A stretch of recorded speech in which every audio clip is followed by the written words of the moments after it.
Mimi kwa jina ninaitwa Swaumu Daudi Kimaro, ni daktari wa afya ya akili, na kwa hapo hospitali yetu ya Kitete tuna kitengo hicho cha afya ya akili. Na niko hapa kwa sababu ya kuweza kuelezea umuhimu wa mazoezi kwa maana upande wa afya ya akili.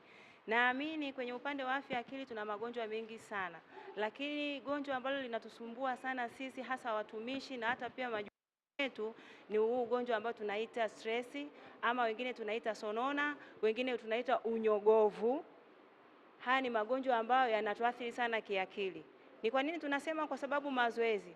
Mtu anapokuwa anapata hii changamoto ya unyogovu, mara nyingi anakuwa na ile hali ya upweke au anajikuta anakaa peke yake. Sasa ukija kwetu sisi, kwa maana sisi wataalamu wa afya tunasema ule upweke tunatakiwa tuuondoe. Tunauondoa namna gani? Inatakiwa uje kwenye eneo la mazoezi. Na naamini kwa kutumia fursa hii katika eneo letu hili kwa Tabora nzima hatuna eneo sahihi kama zaidi ya hili hapa tulilonalo. Kwa hiyo tunashauri ili kuondoa stress zako, kuondoa sonona kwa maana ya unyogovu, ni vizuri ukafanya mazoezi, kwa maana ya kwamba katika tiba zetu mazoezi yako, yani kwa maana ya kwamba kuondoa stresi, matibabu mojawapo ni kufanya mazoezi. Unafanya mazoezi kwa sababu gani? Unafanya ukija kwanza hapa kwenye hii jimu yetu au kwenye hiki kitengo chetu cha mazoezi, kwanza unakutana na watu tofauti ambao unaweza kubadilishana nao na mawazo, lakini kile kitendo cha wewe kufanya mazoezi unachangamsha mwili, pia hata kemikali zako za kwenye ubongo zinakaa sawa. Kwa hiyo ile hali ya unyogovu inaweza ikaanza kupotea. Kwa hiyo mimi nashauri kwa maana upande wa afya ya akili, ili kuondoa stress zetu, kuondoa sonona, ni mazoezi ni mojawapo ya tiba, kwa sababu tuna tiba nyingi. Kuna tiba kwa njia ya mazungumzo, kuna tiba kwa njia ya mazoezi, kuna tiba kwa njia ya dawa. Vyote hivi vinakwenda. Hasa kabla hujafika kwenye dawa, ni vizuri ukaja kwenye mazoezi ili ukaanza kujisikia vizuri kabla hujafikia kwenye dawa. Na ni kwamba kuna mtu kweli hapendi kufanya mazoezi. Sasa kwa sababu sisi ni wataalamu husika, tunawashauri kwamba tiba mojawapo ni kufanya mazoezi. Nasema hivyo kwa sababu gani?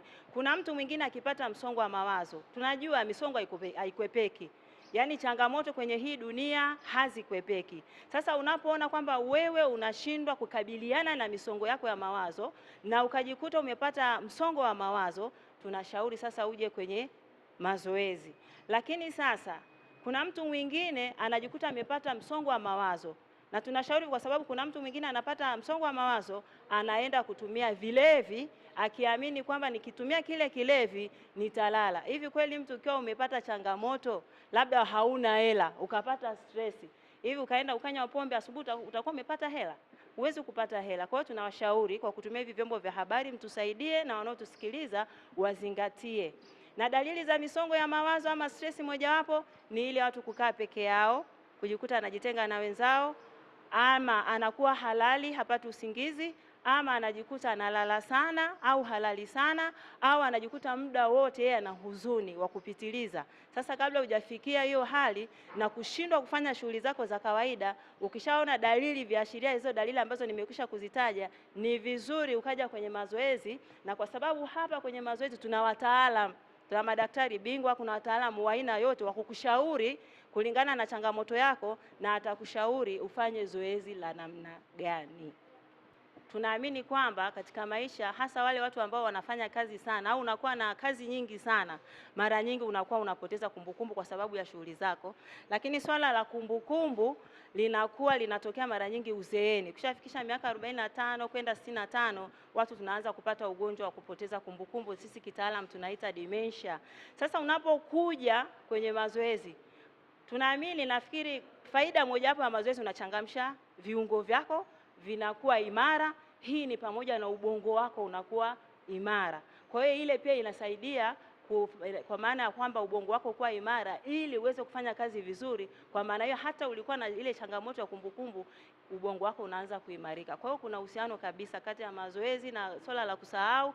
Tunasema hivyo ili kupunguza pia hizi changamoto, kwa sababu hata mtu mwenye changamoto ya kusahau akiendelea kusahau sana anaenda kwenye sonona au unyogovu. Ni sahihi kabisa. Ndio maana tumesema hii ni jimu iko tofauti kabisa na jimu nyingine zilizoko katika mkoa wetu wa Tabora. Tunachokifanya, kwa sababu tumeshasema kwamba hapa kuna wataalamu wa aina mbalimbali, Huduma tunayoitoa hapa ni kwamba tunapima uzito, tutapima urefu, tutapima na tunasema shinikizo la damu, pia tutapima kwa maana urefu wako ili kupata ile kuna kitu tunaita body mass index, ili kuangalia wewe sasa ni obesity, ni overweight, unashauriwa sasa ili uweze kufanya mazoezi kulingana na afya yako au kulingana na kipimo kitakacho kuwa matokeo yake yametokea ya aina gani.